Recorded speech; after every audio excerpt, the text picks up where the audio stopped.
Most people believe scarcity is caused by lack of money, that once income increases, fear relaxes, stress fades, and a sense of safety finally arrives. Yet let me ask you something honestly. If money alone removes scarcity, why do so many people continue to feel anxious, cautious, and afraid even after their income grows? Why does the habit of worrying about running out, missing out, or losing ground persist long after survival is no longer at risk? The answer is that scarcity is not a financial condition. It is a psychological pattern, and psychological patterns do not disappear simply because circumstances improve. They follow identity, memory, and conditioning, not income. Scarcity thinking is formed during periods when resources felt uncertain, when choices felt limited, when mistakes felt dangerous, and when safety depended on constant vigilance. And once the brain learns that mode of operating, it does not automatically switch off when money improves, because the nervous system prioritizes survival over accuracy. It would rather stay cautious than risk being wrong. So even when income grows, the mind often continues scanning for threats, monitoring expenses, anticipating loss, and preparing for worst-case scenarios. And this creates a confusing inner conflict. Outwardly, life looks more stable, but inwardly, the same pressure remains, just expressed differently. People start worrying about maintaining income instead of earning it, about protecting lifestyle instead of escaping scarcity, about losing progress instead of lacking opportunity. And psychologically, this feels just as heavy, sometimes heavier, because the stakes appear higher. Another layer of this is identity. Many people who grow their income spent years identifying as someone who had to be careful, resourceful, alert, someone who couldn't afford mistakes. And that identity becomes familiar, even comforting. So when circumstances change, the mind resists letting go of the old story, because letting go feels unsafe. The brain asks, what if this doesn't last? What if something goes wrong? What if I relax too soon? And those questions keep scarcity alive long after its original cause is gone. This is why people can double their income and still feel nervous opening their bank app, why they hesitate to spend even when spending is reasonable, why they feel guilty enjoying comfort, and why rest still feels undeserved.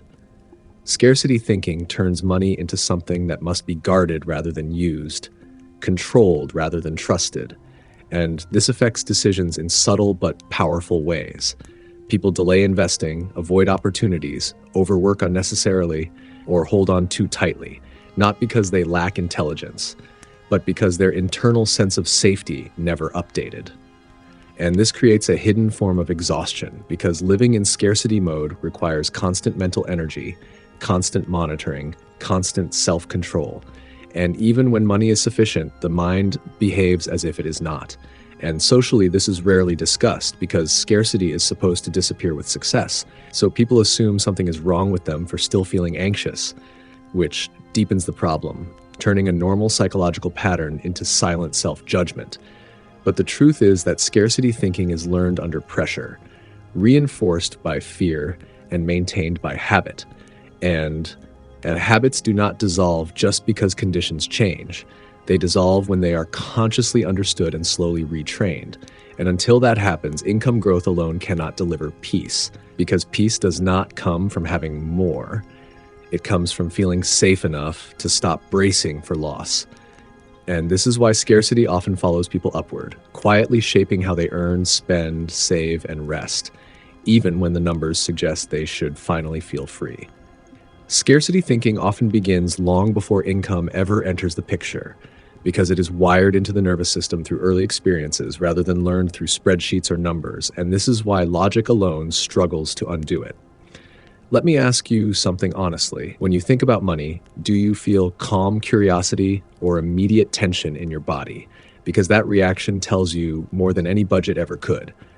Many people grow up in environments where money was a source of stress, conflict, silence, or fear, where bills created tension, where adults worried openly or quietly, where resources felt uncertain, and where mistakes carried consequences. And in those environments, the nervous system learns a simple rule: stay alert, stay careful, don't relax, because relaxation could be dangerous. And once that rule is learned, it becomes automatic.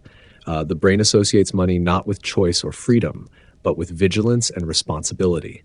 And this association forms early, often before a person has any real agency over finances, which is why it runs so deep. And as life progresses and income increases, the nervous system does not update automatically because it is not designed to evaluate spreadsheets. It is designed to prevent pain. So even when circumstances improve, the body continues reacting as if resources are fragile. And this is why people can intellectually know they are fine while emotionally feeling on edge. Their mind understands abundance, but their body remembers scarcity. And that memory shapes behavior more powerfully than information. This is also why people who experienced scarcity early often develop strong coping strategies: frugality, discipline, over-preparation, hyper-responsibility, and these traits are rewarded by society, praised as maturity, work ethic, and financial responsibility, which reinforces the pattern, making scarcity feel not just familiar, but virtuous. And over time, scarcity thinking becomes part of identity. People see themselves as someone who is careful, who doesn't waste, who stays in control, and letting go of that identity feels risky, even when income grows, because the brain asks, if I stop being careful, who am I and what protects me? This is why scarcity can intensify with success rather than fade, because the stakes appear higher. There is more to lose, more expectations to maintain, more responsibility attached to stability, and the nervous system responds by tightening rather than relaxing, increasing vigilance rather than easing it. Another layer is unpredictability. Many people who grew up with financial uncertainty learned that stability can disappear suddenly. Jobs end, costs rise, plans change, and this unpredictability leaves a deep imprint. The mind learns not to trust calm, because calm was often temporary, and this creates a pattern where peace feels suspicious, like something that cannot be relied upon. So even when money is sufficient, people continue preparing for the drop they expect, monitoring accounts compulsively, hesitating to enjoy comfort, and feeling uneasy during periods of ease. And socially, this pattern is rarely named because success is supposed to heal insecurity. So people assume they are doing something wrong if fear persists, not realizing that their nervous system is simply operating on outdated information, protecting against past threats rather than present reality. And this creates an internal split. Outwardly, life improves, but inwardly, the same tension remains. And because the tension is internal, people try to fix it externally, earning more, saving more, controlling more, not realizing that the root is not money itself, but safety. And safety is not restored through accumulation alone. It is restored through relearning, through slowly teaching the nervous system that stability can exist without constant vigilance, that mistakes are survivable, that resources can recover, and that calm does not automatically precede collapse.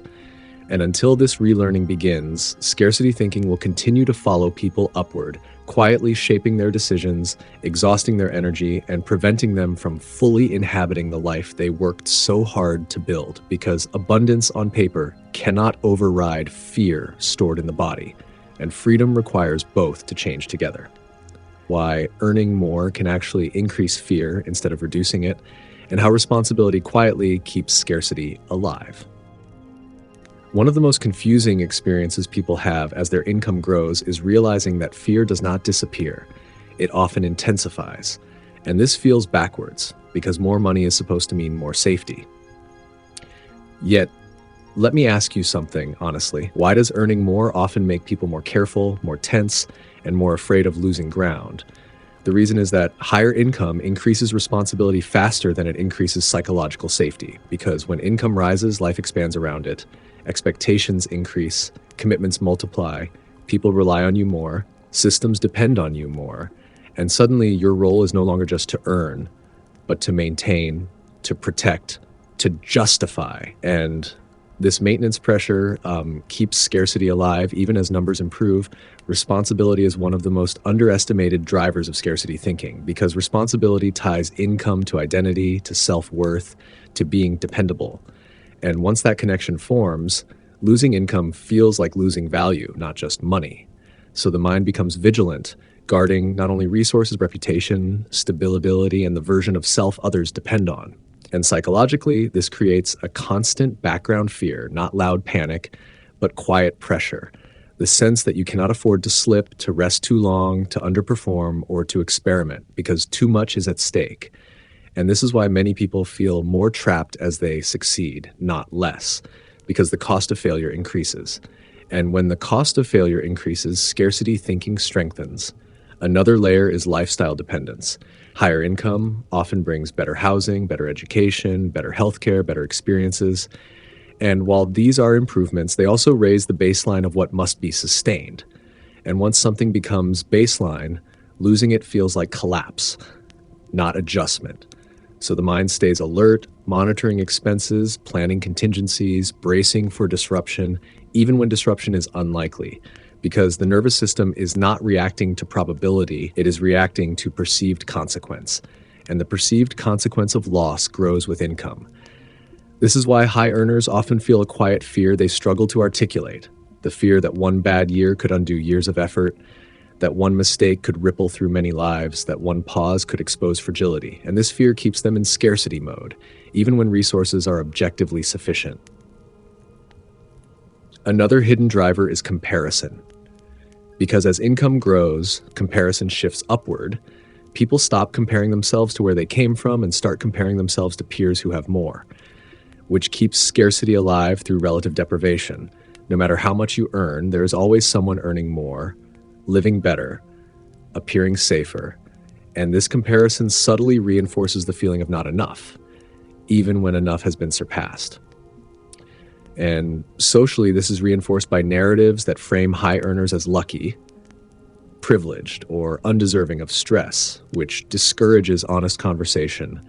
People feel ashamed of their fear, thinking they should feel grateful, so they suppress it, and suppressed fear does not disappear. It manifests as control, overwork, rigidity, and constant vigilance. This is how responsibility becomes a cage, not because responsibility is bad, but because it accumulates without corresponding increases in margin, flexibility, and emotional safety.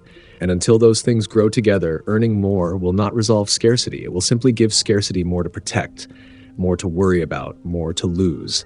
And this is the central paradox. Income growth without psychological recalibration does not heal fear. It often sharpens it, because the mind adapts faster to obligation than to safety. And this is why scarcity thinking follows people upward, quietly shaping their choices, limiting their rest, and keeping them in a state of constant readiness, even when they are objectively secure. And until people learn to separate responsibility from identity, income from worth, and safety from constant control, they will continue carrying scarcity forward, not because they lack abundance, but because abundance arrived without permission to finally exhale. How control, perfectionism, and overplanning keep scarcity alive even in financially stable lives. One of the most persistent ways scarcity thinking survives even after income increases is through control, perfectionism, and overplanning, patterns that feel responsible on the surface but quietly reinforce fear underneath. Because when someone has lived in scarcity for a long time, control becomes the substitute for safety. And let me ask you something honestly. How often do you feel the need to know exactly where every dollar is going, what every plan depends on, and what every possible outcome might be? Not because you enjoy it, but because uncertainty feels uncomfortable. Scarcity teaches the nervous system that mistakes are dangerous, that miscalculations carry consequences, and that vigilance is the price of survival. So as income grows, instead of relaxing, the mind often tightens, believing that more is now at risk and therefore must be managed more carefully. And this is where perfectionism quietly enters. Decisions must be optimal, spending must be justified, plans must be airtight, and deviations feel threatening rather than neutral. Psychologically, this creates a loop. Control reduces anxiety in the short term, but increases it in the long term. Because the more someone tries to eliminate uncertainty, the more intolerable uncertainty becomes. And life is fundamentally uncertain. No amount of income can remove that fact. So scarcity thinking survives by turning money into something that must be constantly managed rather than trusted.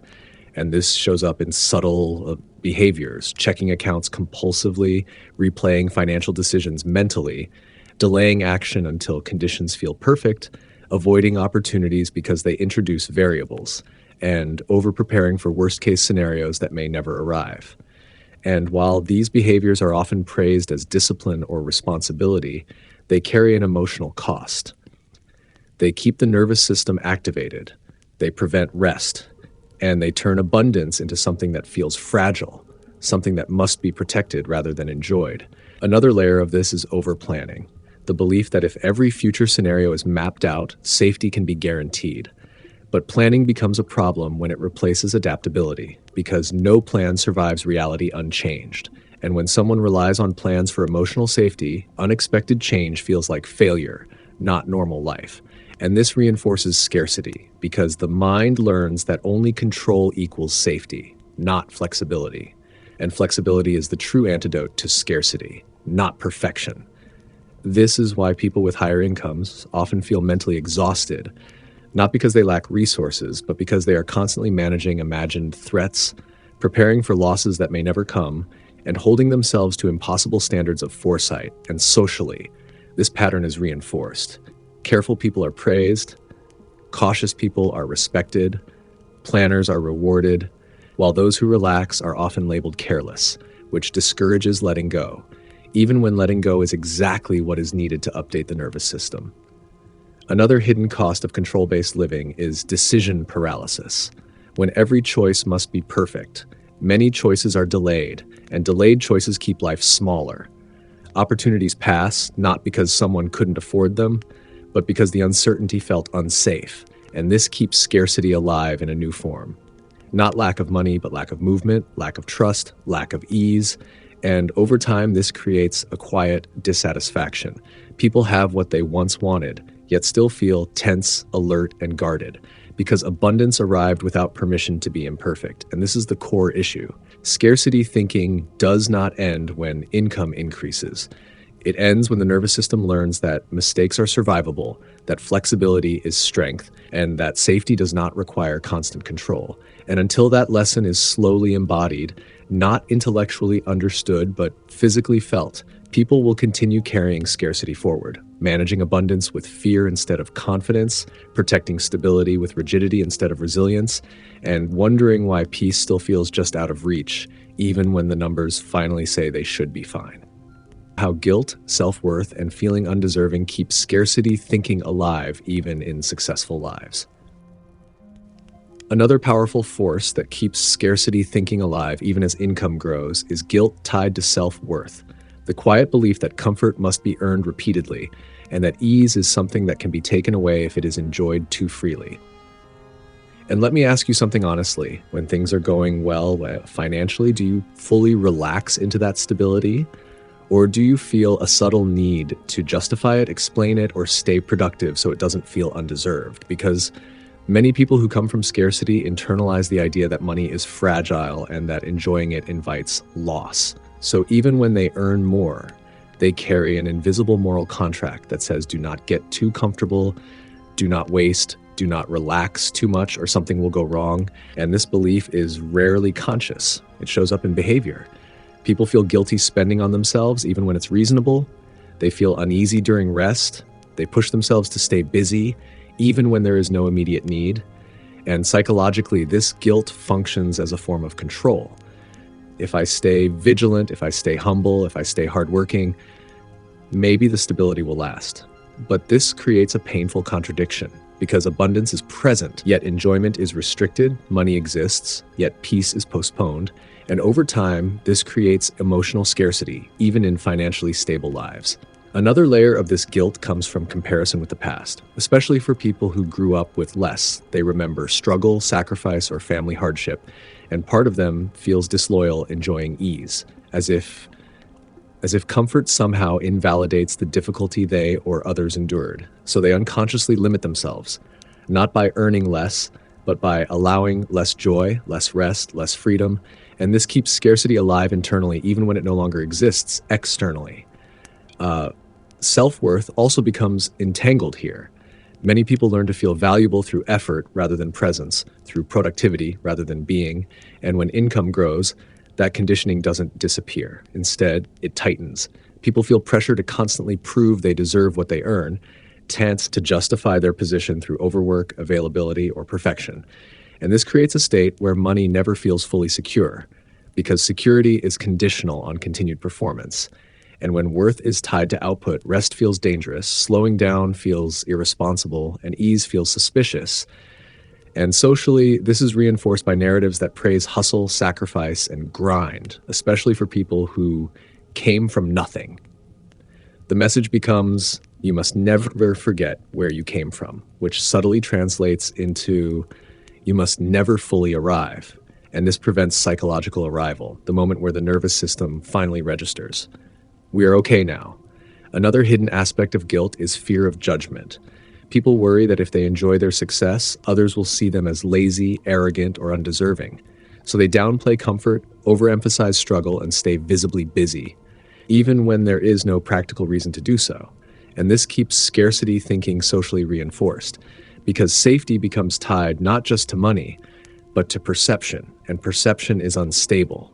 This is why guilt is such a powerful carrier of scarcity. It convinces people that peace must be delayed, that safety must be earned daily, and that abundance is temporary unless guarded by effort. And until guilt is addressed, income growth will only change the size of the cage, not remove it, because guilt tells the nervous system that comfort is unsafe, undeserved, or temporary, and a nervous system that believes that will never fully relax, no matter how strong the numbers look.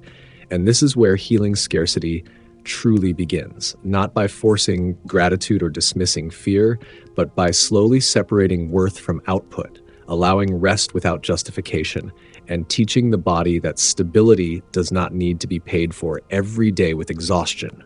Because abundance cannot be fully lived when it is accompanied by guilt, and freedom cannot arrive when peace feels like something that must be earned again tomorrow. Why saving more and hoarding security can actually strengthen scarcity instead of dissolving it. One of the most misunderstood aspects of scarcity thinking is the belief that saving more, hoarding security, or building ever larger buffers will finally make the fear go away. Yet let me ask you something honestly. If saving alone dissolves scarcity, why do so many people with substantial savings still feel anxious, cautious, and afraid of spending? Because the truth is that saving can soothe scarcity temporarily while quietly reinforcing it underneath, especially when saving is driven by fear rather than intention. Scarcity teaches the mind that safety comes from accumulation, from having enough stored away to withstand disaster. And while saving is wise, fear-based saving turns money into emotional armor rather than a tool. And armor is worn when danger is assumed to be constant. So, even as balances grow, the nervous system stays alert, scanning for threats that would justify the hoarding. And psychologically, this creates a paradox. The more someone saves out of fear, the more they confirm the belief that the world is unsafe and that money must be guarded at all costs, which keeps scarcity alive. Not because resources are lacking, but because trust is. This shows up in subtle ways. People delay meaningful purchases even when affordable. They feel uneasy spending on experiences that improve quality of life. They hesitate to invest in growth because investments feel like loss rather than expansion. And they derive more comfort from watching numbers sit still than from using money to support a fuller life. And over time, this behavior trains the nervous system to associate safety with stillness rather than flow. But money, like life, is meant to circulate to support movement, learning, connection, and resilience. And when money is frozen in the name of security, it cannot perform that function fully. Another layer of this pattern is the illusion of control. Savings create the feeling that future uncertainty has been neutralized, but no amount of savings can eliminate unpredictability entirely. Health changes, relationships shift, industries evolve, and when people rely on savings for emotional safety rather than structural resilience, any dip in savings feels like danger, not adaptation. And this turns normal financial fluctuations into emotional events, reinforcing scarcity rather than calming it. This is why some people feel more anxious after building savings than before, because now there is something to protect, something to lose, something that represents safety itself, and fear attaches to it. Another hidden driver is identity. People who survive scarcity often define themselves as savers, planners, protectors, and that identity feels virtuous and responsible. So letting money flow, even when appropriate, feels reckless or immoral, as if relaxing vigilance betrays the self that kept them safe during harder times. And this keeps scarcity thinking emotionally justified, even when circumstances no longer require it. Socially, this pattern is often praised. Extreme saving is framed as discipline, frugality as wisdom, and caution as maturity, without acknowledging when these traits cross from helpful into constraining. Because saving becomes a problem not when it exists, but when it replaces trust, flexibility, and confidence. And the deepest issue here is that safety is being outsourced to money alone, rather than built through adaptability, skills, community, and self-trust. True security comes not from having enough saved to avoid all problems, but from knowing you can respond to problems when they arise, that you can adjust, recover, and rebuild. And this kind of security cannot be hoarded, it must be practiced. And until people shift from hoarding safety to cultivating resilience, scarcity thinking will persist because the nervous system does not relax when money is locked away. It relaxes when it trusts the person holding it. And that trust grows through experience, through using money wisely, recovering from mistakes, and learning that life does not collapse the moment something is spent or risked. And this is why saving more does not automatically heal scarcity, because scarcity is not cured by accumulation. It is cured by restoring trust. Trust in one's ability to adapt, trust in the flow of resources, and trust that safety does not disappear the moment vigilance softens. And without that trust, even the largest safety net will feel thin, because fear is not asking how much you have, it is asking whether you believe you will be okay if things change. Or how scarcity thinking shapes decision-making, keeps people playing small, and quietly limits opportunity even when money is available. Scarcity thinking shapes decision-making in ways that are subtle, rational sounding, and deeply limiting, even when money is available, because scarcity does not announce itself as fear, it disguises itself as caution, prudence, and realism. And let me ask you something honestly, how often do you tell yourself you are waiting for the right time, being sensible, or not rushing, when what you are actually doing is avoiding the emotional discomfort of uncertainties, scarcity? Thinking narrows the field of possibility by filtering every decision through loss prevention rather than growth potential. So choices are evaluated primarily by what could go wrong instead of what could compound. And this bias keeps people playing small without realizing it. They choose paths that feel safe but capped, roles that feel secure but stagnant, opportunities that promise predictability rather than upside. And over time, this creates a life that feels stable yet strangely constrained, because scarcity thinking prioritizes survivability over trajectory. And survivability has no finish line. There is always another reason to wait, another condition to meet, another buffer to build, another certainty to secure before taking a step forward. And psychologically, this postponement feels responsible, but emotionally, it produces quiet regret because movement is delayed not by lack of resources, but by fear of variance. Another way scarcity limits decisions is through asymmetry blindness. Scarcity thinking overweights downside and underweights upside. It treats a manageable loss as catastrophic, while treating meaningful gains as speculative or unlikely. So people avoid opportunities with uneven payoff structures, even when the downside is contained, because their nervous system reacts to loss more strongly than logic evaluates reward. And this is why many people with adequate savings still avoid investing in themselves, starting projects, changing roles, or reallocating time toward long-term growth. Because scarcity converts any deviation from the familiar into a threat, even when the threat is survivable. This pattern also shows up in over-optimization. People seek perfect decisions instead of directional ones, analyzing endlessly, researching obsessively, comparing options until momentum fades. And while this analysis feels intelligent, it often serves as a socially acceptable way to avoid commitment, because committing introduces uncertainty, and uncertainty is what scarcity fears most. Another hidden effect is conformity. Scarcity thinking encourages blending in rather than standing out, because standing out attracts attention, judgment, and potential failure. So people follow conventional paths even when those paths do not fit them, not because they believe in them deeply, but because deviation feels risky. And socially, this is reinforced. Safe choices are praised as mature, cautious decisions are respected, while bold moves are questioned, especially for those who have something to lose. And this And this reinforces the belief that security must be protected through sameness, not growth, over time. These decisions accumulate, not dramatically, but quietly. Each small avoidance compounds into a life with fewer options, fewer experiments, fewer stories of recovery, and fewer proofs of capability, which ironically increases fear because confidence is built through surviving risk, not avoiding it. And when risk is consistently avoided, self-trust weakens.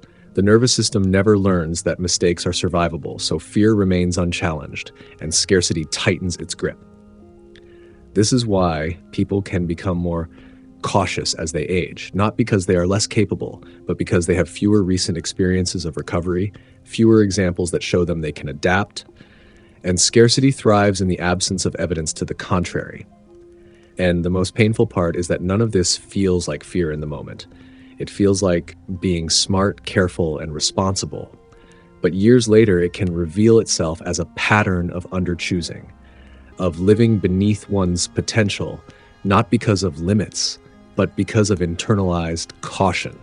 And until people recognize that scarcity thinking is shaping not just how they manage money, but how they choose their lives, they will keep mistaking safety for fulfillment, avoiding losses while quietly missing gains, and wondering why life feels smaller than it should, even when resources say otherwise. Because freedom is not created by eliminating risk, it is created by learning which risks are worth taking.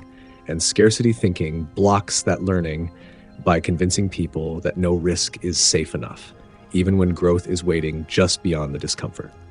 How scarcity thinking affects relationships, generosity, and the ability to receive support, even after financial success. Scarcity thinking doesn't stay confined to money decisions. It quietly spills into relationships, generosity, and the ability to receive support, even after financial success. Because when scarcity is internalized, resources are experienced as fragile and finite, not just money, but time, energy, attention, and trust. And let me ask you something honestly. How easy is it for you to ask for help, to accept support, or to give without calculating what it might cost you later? Because scarcity thinking teaches the nervous system that dependence is dangerous and that relying on others increases vulnerability. So people learn to be self-sufficient to a fault, carrying burdens alone, hesitating to lean on anyone, and feeling uneasy when help is offered, even when it is genuine and appropriate. And this self-reliance is often praised as strength, but beneath it is fear of owing, fear of being a burden, fear that support will not be there when truly needed. So people hoard not just money, but independence. And this hoarding creates emotional distance. Relationships become transactional in subtle ways. Favors are tracked mentally, generosity is calculated, and receiving without reciprocating immediately feels uncomfortable because scarcity frames every exchange as a zero-sum game, where someone must lose for someone else to gain. And this belief quietly erodes connection because true connection requires trust in abundance, the belief that giving does not diminish you and that receiving does not weaken you. Another way scarcity shows up is through guarded generosity. People may give, but with tension, monitoring, or expectation, checking internally whether they can afford the loss, whether it will be noticed, whether it sets a precedent. And this vigilance drains joy from giving, turning what could be expansive into something constricting. And psychologically, this reinforces scarcity because the nervous system never experiences generosity as safe or replenishing. It experiences it as risk. And when giving feels risky, people give less freely, even when they have more than enough. Another hidden effect is discomfort with shared success. People who carry scarcity may feel uneasy when others benefit from their resources, knowledge, or connections, not out of selfishness, but out of fear that their own stability might be threatened. So they keep opportunities to themselves, avoid collaboration, or hesitate to open doors, not realizing that collaboration often multiplies resources rather than dividing them. And this keeps scarcity alive socially because abundance grows through networks, trust, and reciprocity, and scarcity isolates. Another layer is difficulty receiving. People with scarcity thinking often minimize their needs, deflect compliments, decline help, or insist on handling everything alone because receiving triggers vulnerability, and vulnerability feels unsafe when the nervous system learned that support was unreliable or conditional. So even when life improves, the habit of self-protection remains, and this creates a lonely form of success, where resources exist but connection feels thin, and success feels heavier because it is carried alone, socially. This pattern is reinforced by narratives that glorify independence, toughness, and self-made identity, especially among those who rose from scarcity. The message becomes, you did this on your own, don't owe anyone, don't rely on anyone. And while empowering on the surface, this narrative quietly cuts people off from the relational wealth that makes life feel supported and expansive. And over time, this isolation feeds scarcity. Because without shared support, every challenge feels personal, every setback feels heavier, and every responsibility feels solitary. And this reinforces the belief that resources must be guarded closely, because there is no safety net beyond oneself.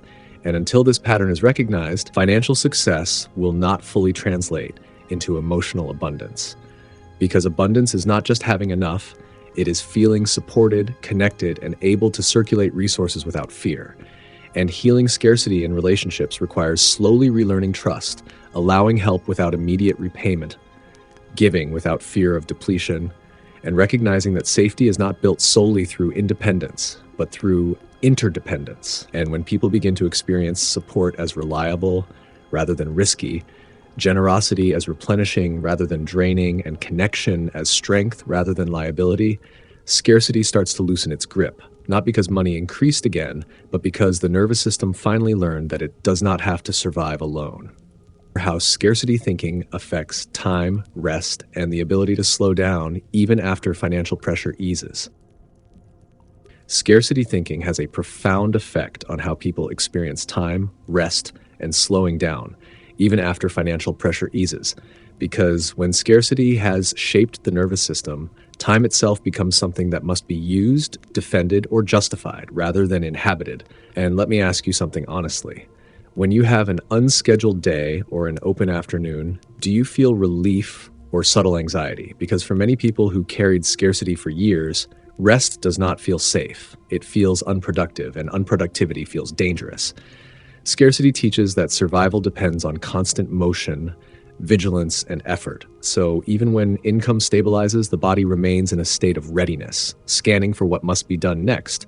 What could go wrong? What opportunity might be missed if momentum slows? And this turns time into a resource that feels perpetually scarce, never enough, always slipping away. And psychologically, this creates an urgency that is disconnected from reality. People rush through moments that no longer require rushing. They fill silence with activity. They measure days by output rather than experience. And they feel uneasy when nothing demands their attention. Because stillness leaves room for uncertainty, and uncertainty is what scarcity fears most. Another layer of this pattern is rest guilt. People feel they must earn rest through exhaustion, that rest is a reward for overwork rather than a requirement for health. And this belief keeps them in a cycle where they push themselves until depleted, then allow brief recovery, then push again, even when the original financial threat has passed. And socially, this is reinforced by cultures that glorify busyness and hustle, where being busy signals importance, responsibility, and worth, especially for those who made it through effort. The message becomes, if you stop moving, you might lose what you built. So slowing down feels like tempting fate, and this belief keeps scarcity alive by tying safety to activity. Another hidden effect is impatience. Scarcity compresses time horizons, making people feel that everything must happen now, progress must be immediate, returns must be quick, and this impatience undermines long-term thinking. People abandon slow-building paths because they feel too delayed, even when they are aligned, because scarcity interprets waiting as risk, and this creates stress even in periods of stability, because the nervous system is never allowed to settle into a sense of enough for now. Another consequence is difficulty enjoying the present. When attention is always oriented towards securing the future, the present becomes a staging ground rather than a place to live. Meals are rushed, conversations are half listened to, experiences are evaluated for productivity, and even leisure becomes optimized, tracked, or monetized. And this prevents the body from learning that life can be safe without constant preparation. And without that learning, scarcity persists. No matter how much money is earned, another subtle effect is fear of boredom. Boredom creates space, and space invites reflection. And reflection can surface questions about alignment, meaning, and desire, questions that feel destabilizing when life has been built around survival. So people fill time to avoid those questions, keeping themselves occupied rather than present. And this avoidance keeps scarcity alive by preventing integration, because integration requires time, slowness, and presence. And socially, this pattern is normalized. People admire productivity, praise efficiency, and rarely model rest as a sign of health rather than laziness. So those who struggle to slow down assume the problem is personal rather than patterned, not realizing that their nervous system learned speed as a form of protection. And the most important truth here is that abundance is not felt through accumulation alone. It is felt through the ability to rest without fear, to slow down without guilt, and to trust that life will not collapse in the absence of constant effort. And until people relearn how to be still, to let time open instead of closing around tasks, scarcity will continue to occupy their inner world, even if their outer world has become stable, because peace is not something you arrive at by doing more. It is something you allow by teaching your body that it no longer needs to brace for loss every moment of the day. We explore how scarcity thinking reshapes identity and why people struggle to believe abundance is permanent rather than temporary. Scarcity thinking reshapes identity in quiet but lasting ways, and this is one of the reasons it lingers even when money improves. Because identity does not update automatically with circumstances. It updates through experience, repetition, and belief. And let me ask you something honestly. When you imagine your future, does abundance feel stable and natural, or does it feel temporary? Something that must be protected or might disappear? Because for many people who lived with scarcity, abundance never fully feels like home. It feels like a place they are visiting, not a place they belong. And this belief shapes how they see themselves. They may earn more, save more, and appear successful, yet internally still identify as someone who must be careful, who could lose everything, who should not assume stability. And this identity gap creates tension, because behavior is now operating at one level while self-concept is stuck at another. And psychologically, the brain tends to trust identity more than evidence. So even when the numbers suggest safety, the self-story whispers caution, telling people not to trust the calm, not to rely on continuity, not to settle into ease. Because ease once preceded loss, or at least felt unfamiliar. And this keeps scarcity alive as a protective narrative. Another layer of this identity pattern is survivor pride. People who navigated scarcity often feel proud of their resilience, discipline, and self-reliance. And rightly so, those traits help them survive and succeed. But when those traits become identity anchors, letting go feels like erasing the self that carried them through hardship. So they hold on to scarcity thinking, not because it feels good, but because it feels loyal. Loyal to their past, loyal to their effort, loyal to the version of themselves that learned how to endure. And this loyalty makes abundance feel suspect, almost disrespectful to the struggle that came before. So people unconsciously limit how fully they inhabit their success, keeping one foot in the old identity, just in case. Another hidden effect is conditional belonging. People may feel that abundance is something others have naturally, while they have it only temporarily through effort, vigilance, or luck. So they behave as if they must keep proving they deserve their place. And this creates a constant sense of auditioning for stability, as if life could revoke the role at any time. And this auditioning keeps scarcity alive by tying safety to performance rather than presence. Socially, this is reinforced by narratives that frame success as fragile, markets change, industries collapse, fortunes disappear, which, while true, are often absorbed by scarcity-shaped minds as proof that stability is always temporary, rather than as neutral facts of life. And this reinforces the belief that abundance cannot be trusted. Another consequence of identity lag is self-sabotage, not dramatic failure, but subtle choices that keep abundance from fully solidifying. Undercharging, delaying growth, avoiding visibility, staying smaller than necessary, because staying smaller feels safer, more familiar, more controllable, and this creates a loop where scarcity thinking produces behaviors that prevent abundance from feeling stable, which then confirms the belief that abundance is in fact unstable. And this loop can persist for years unless consciously addressed. the most important shift required here is allowing identity to evolve. Recognizing that the self who survived scarcity and the self who can inhabit abundance are not opposites, they are stages. And honoring one does not require rejecting the other. But scarcity often frames identity as fixed, telling people, this is who you are, this is how you stay safe, don't change too much. And until that story loosens, abundance will always feel provisional, something that could vanish if vigilance slips. And this is why true healing of scarcity involves more than changing habits. It involves updating self-concept, learning to see oneself as someone for whom stability is normal, rest is allowed, and abundance is not a fluke, but a context.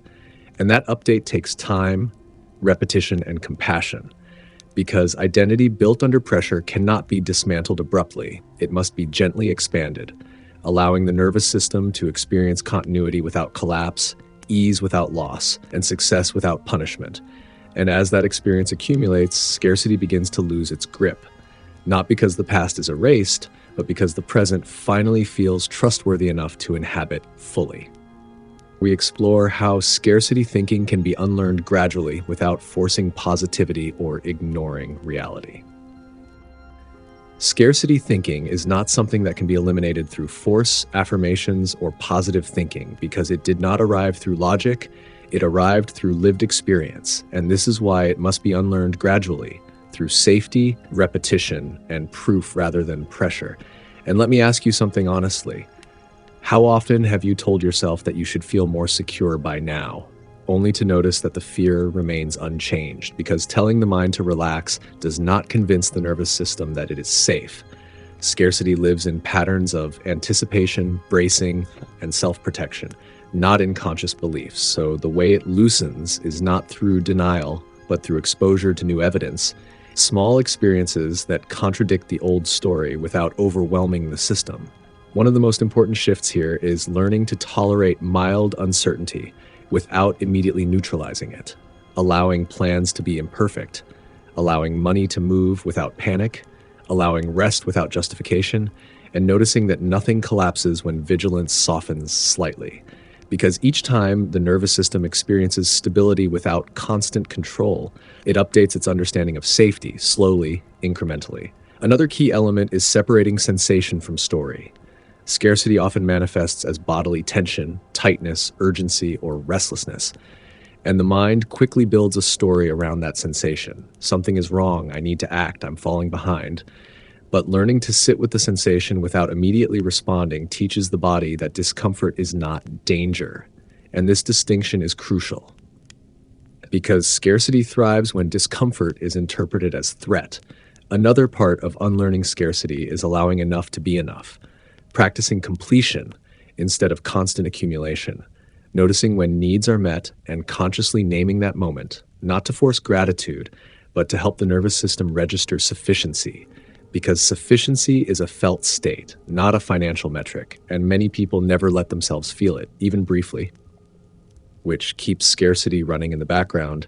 Social support also plays a role here, talking openly about fear, money tension, and uncertainty, with trusted people reduces isolation and normalizes the experience. Because secrecy amplifies scarcity, it makes fear feel personal and shameful, while openness helps contextualize it as a common human response to past instability.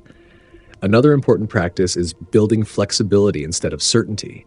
Flexibility teaches the nervous system that adaptation is possible, that not everything needs to be predicted or controlled to be survived.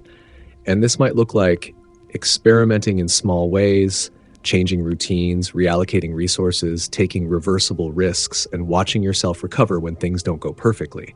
Because recovery is the antidote to fear, not avoidance. And over time, these experiences accumulate into a new internal narrative.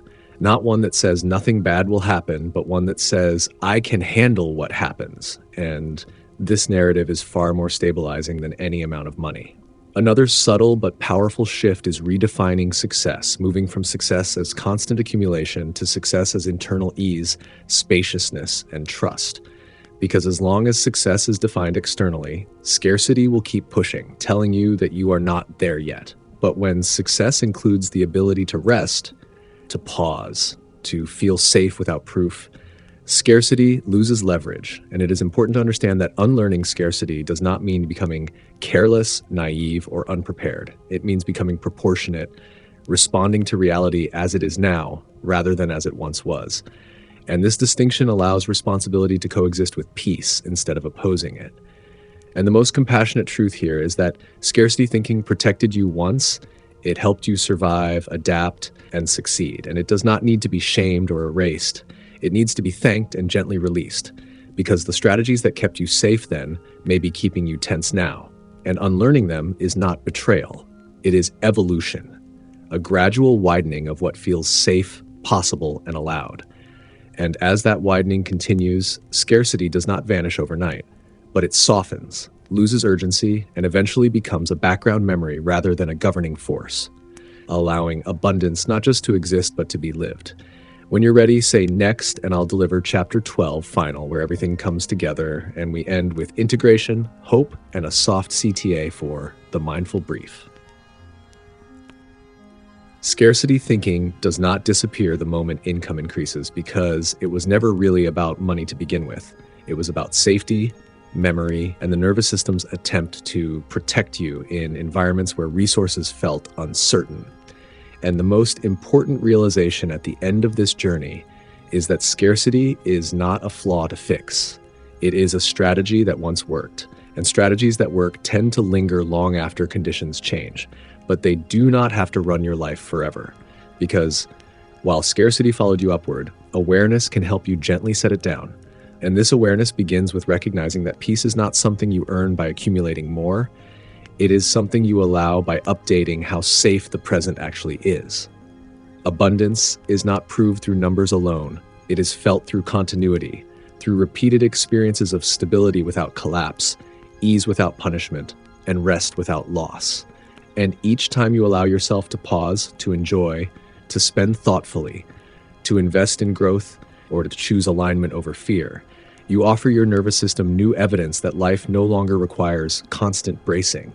And this evidence accumulates quietly, just as scarcity once did, until the background tension softens, decisions feel less urgent, and money becomes a tool again instead of a threat to manage. And the goal is not to eliminate caution or responsibility, but to bring them back into proportion, to let wisdom replace vigilance, to let flexibility replace control, and to let trust coexist with preparedness. Because true security is not the absence of uncertainty, it is confidence in your ability to adapt when uncertainty arrives. And when that confidence grows, scarcity loses its authority, not because you force it away, but because it is no longer needed. And this shift does not happen through dramatic breakthroughs. It happens through gentle consistency, noticing when you are safe now, allowing enough to be enough, and giving yourself permission to inhabit the life you worked so hard to build, not someday, but gradually, here and now. And if there's one quiet truth to carry forward, it is this: abundance is not something you reach, it is something you practice. And the more you practice trusting the present, the less power the past has over your future. And if these reflections resonated with you, if they helped you see your relationship with money, safety, and self a little more clearly, then this is exactly what the Mindful Brief exists for. Calm, thoughtful conversations about money and life that help you step back from noise, question inherited patterns, and think more intentionally about how you're living. So if you want to continue exploring these ideas at a deeper, slower, more grounded pace, take a moment to subscribe to the Mindful Brief, because clarity doesn't come from rushing toward answers. It comes from learning how to listen. And that listening, practiced over time, has a way of changing everything.